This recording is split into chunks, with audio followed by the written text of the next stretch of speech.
सांगोला पंढरपूर मार्गावर बाईक आणि कारचा भीषण असा अपघात झाला आणि या अपघातामध्ये बाईकवरील तिघांचा मृत्यू झालाय। तिन्ही प्रवासी बेळगावचे रहिवासी होते। अपघातानंतर कार चालक मात्र पळून गेलाय। कार चालकाला शोधण्याचं काम सध्या सुरू आहे। आपण बघतोय सांगोल्यातली ही दृश्य।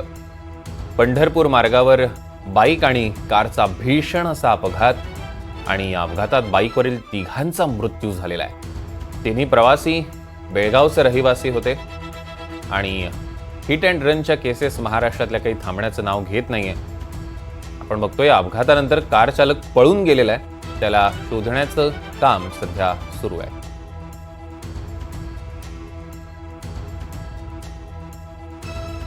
सांगोला पंढरपूर मार्गावरची ही अपघाताची भीषण दृश्य आपण आपल्या टेलिव्हिजन स्क्रीनवर बघतोय।